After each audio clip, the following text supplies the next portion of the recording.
3월 달에 제가 영도에 있는 광진교회에서 순회헌신 예배 설교 순서를 맡아서 저는 그날인 줄 알고 주일날 점심도 안 먹고 차를 몰고 영도까지 갔는데 커뮤니케이션이 잘못돼 가지고 목사님 이번 주가 아니고 다음 주입니다.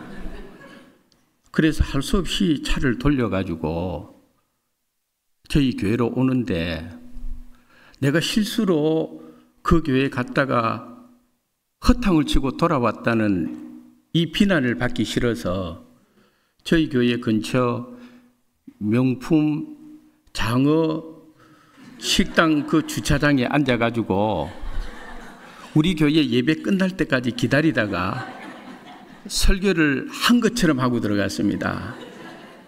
보통 그래 허탕친 날에 꼭 일어나는 일이 뭐냐면은 비가 추적추적 내리는 날입니다.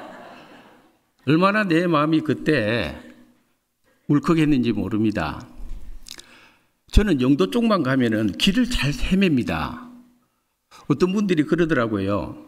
그 영도에 어떤 할머니가 한 분 사시는데 그 할머니가 자꾸 막는데, 여러분 아시죠? 그 할머니. 오늘 구포교회 오는 데는 전혀 막히지 않았습니다. 오늘 여러분들에게 그쪽 할머니가 아니라 성부와 성자와 성령 삼위 하나님이 여러분을 마음껏 축복해 주시기를 주님의 이름으로 축원합니다. 예배할 때가 제일 행복합니다. 오늘 귀한 찬양 들으면서 너무 은혜되었습니다. 대단히 감사합니다. 지난 3월 달에 제가 어떤 목사님하고 어느 지역을 가다가 그 목사님께서 운전을 하셨는데 저보고 그러더라고요. 목사님 봄이 왔어요. 그래요. 그래서 저는 건성으로 그런데요 하고는 제가 카톡을 잘 하고 있었어요. 그랬더니 그 목사님이 하는 이야기가, 목사님 카톡을 보지 말고 봄을 좀 보세요 그러더라고요. 참 의미가 있다 그때 생각을 했습니다. 그렇구나. 일상이 분주함 속에서 정말 봐야 될 것을 내가 보지 못하고 놓치고 살고 있지는 않은가 하는 그런 자기 반성을 하는 시간이 그때 있었습니다. 살아가다 보면은 사실 우리가 하는 여러 가지 일들 가운데에서 마땅히 보아야 될 것을 보지 않고 지날 때가 많이 있고, 굳이 보지 않아도 보아서 내 삶의 유익함을 잃어버릴 때가 사실은 왕왕 있는 것을 볼 수가 있습니다. 그래서 믿음의 사람 다윗은 시편의 13편 3절에 보니까 하나님이여 나의 눈을 밝히소서, 할렐루야, 자기의 눈을 밝혀달라고 그럽니다. 육신의 눈이 감겨있어가 아니고 신령한 영안을 열어주셔서 하나님이 보게 하는 것을 제가 놓치지 않고 보게 하옵소서라고 다윗이 하나님 앞에 기도했던 것을 봅니다.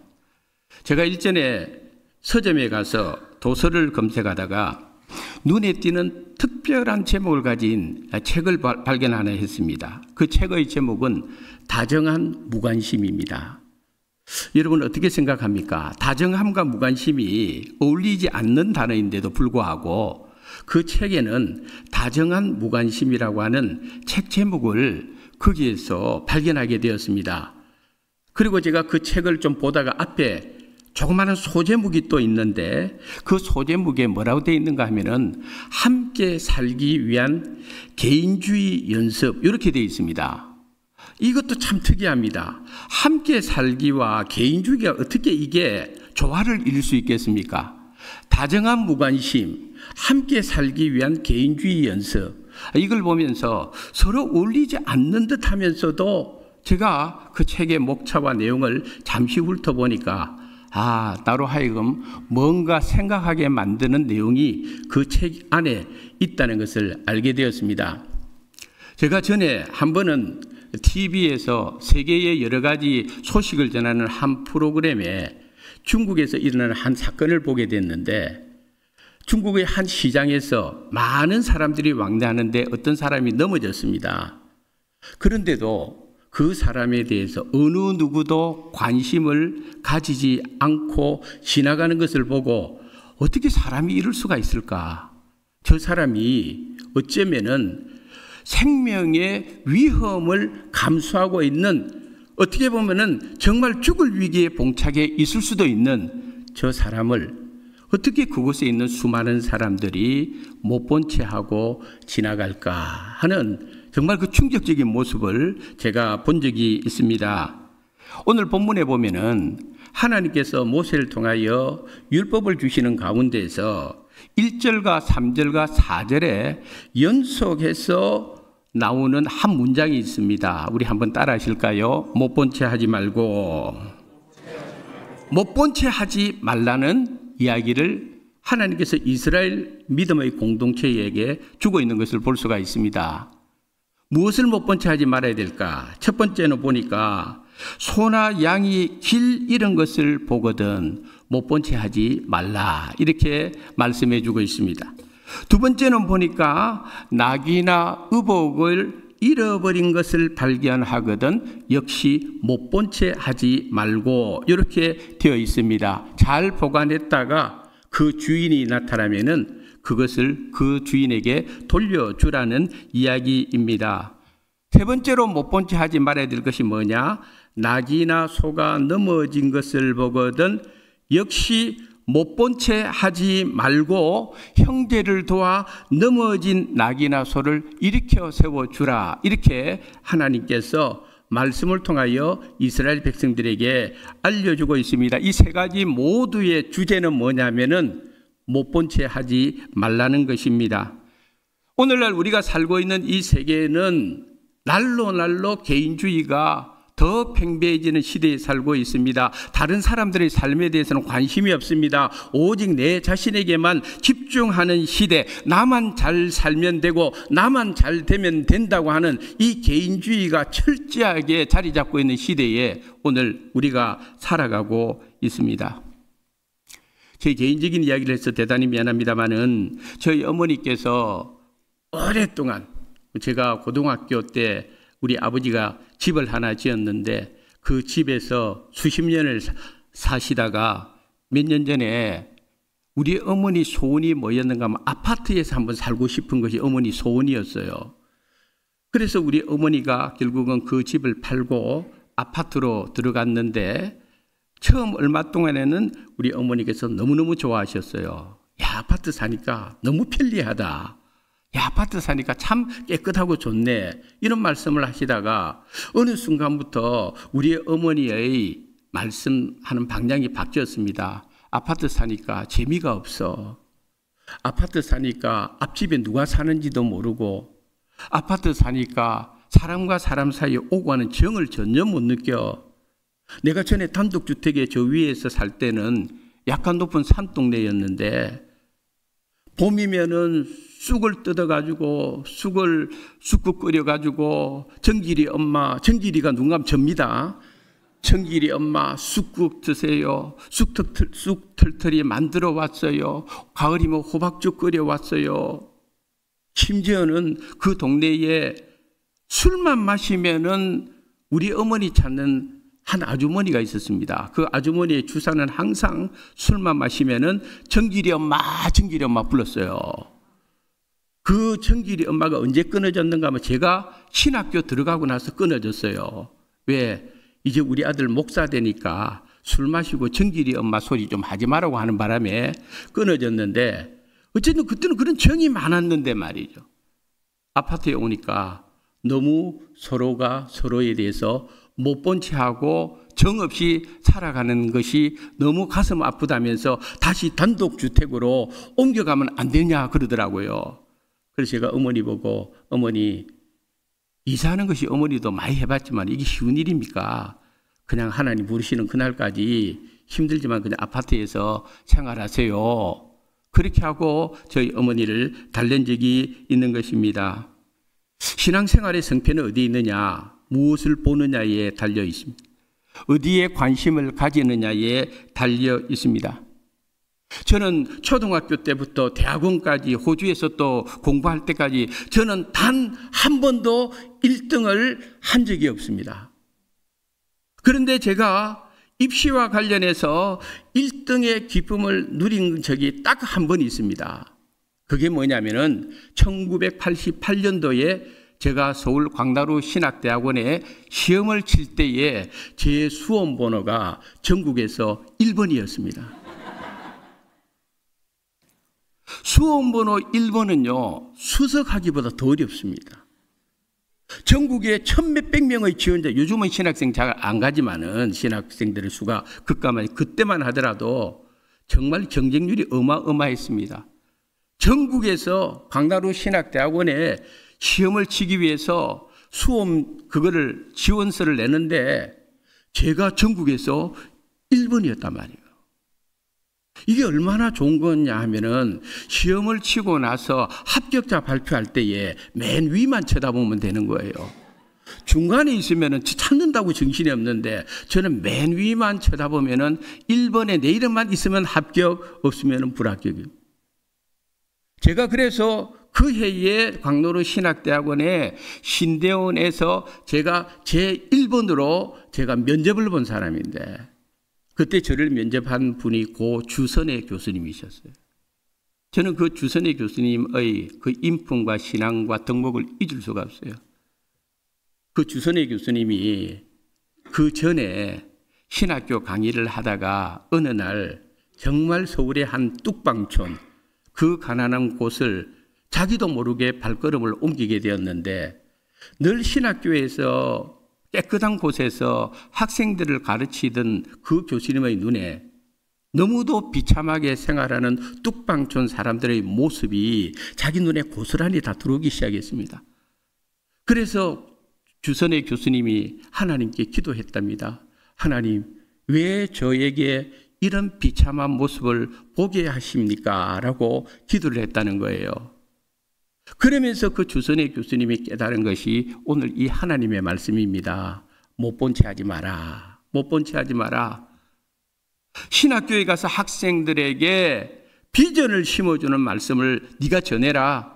그게 뭐냐? 네가 본 이것을 네가 가르치는 학생들에게 이야기를 해주면은 그들 가운데에서 네가 본 그 비참한 상황을 못 본 채 하지 않고 일생을 그 일에 맡길 학생들이 있을 것이다. 그래서 내가 너에게 이걸 보여주는 것이다. 그랬다는 거예요. 그래서 그 주선의 교수님이 신학교 가서 자기가 뚝방충을 거닐면서 정말 생각하지도 못했던 그 비참한 온갖 모습들을 다 보면서 여러분들의 그 신학함이 하나님이 주신 비전 따라 이분들을 위해서 헌신할 분이 있다면 헌신해 주십시오라고 했더니 그때부터 그 교수님의 제자들 가운데에서 여러 학생들이 소위 말해서 빈민사역 그 일에 투신하는 일을 헌신하게 되는 일이 있었다는 겁니다. 하나님께서는 주선의 교수님으로 하여금 일부러 그의 발걸음을 그곳으로 옮기게 했고 그곳에 있는 상황을 못 본 채 하지 않고 하나님의 마음을 품게 했고 그것을 가지고 학생들에게 전했더니 그 학생들 가운데서 여러 학생들이 뚝방촌 선교, 빈민 선교에 헌신하는 일이 생겼다고 하는 것은 참으로 하나님의 놀라운 섭리가 아니겠습니까? 저는 우리 하나님께서 우리의 삶에도 똑같이 역사했다고 봅니다. 만약에 하나님께서 이 세상에 80억 이상의 인구가 살아가고 있는데 하나님께서 나를 모르는 척 했다면 내가 어떻게 하나님의 자녀가 되었겠습니까? 내가 오늘 이 자리에 있는 것은 내 인생을 지켜보고 계시는 우리 하나님께서 나를 못 본 채 하지 않고 내 삶의 한복판에서 내가 잘못된 길로 갈 때도 못 본 채 하지 않고 나를 붙들어 주시고 내가 악한 길로 갈 때도 하나님 나를 못 본 채 하지 않고 나를 지켜주셨고 내가 잘못된 선택을 할 때도 하나님은 못 본 채 하지 않고 나를 인도해 주셨고 내가 망하는 길로 가려고 할 때도 하나님은 내 인생 한가운데에서 못 본 채 하지 않고 나와 함께 해주셔서 끝까지 여기까지 나를 인도해 주셨으니 오늘 저와 여러분이 이 자리에 있는 줄 믿습니다. 그래서 우리가 이렇게 찬양하지 않습니까? 내가 지금까지 지내온 것은 주의 은혜라 주의 은혜라 할렐루야. 우리 교인들이 어디 가면 저거 찬양은 끝까지 하지 마라 그러더라고요. 왜냐하면 목사님은 꼭 끝까지 가다가 목소리가 끝에 삑소리 난다 그러더라고요. 근데 그 가사에 여러분 2절을 보시면은 내가 지금까지 지내온 것은 주의 은혜라 주의 은혜라 2절에 내가 하나님의 자녀 된 것은 주의 은혜라 주의 은혜라 내가 이 자리에 서 있는 것은 주의 은혜라 주의 은혜라 할렐루야.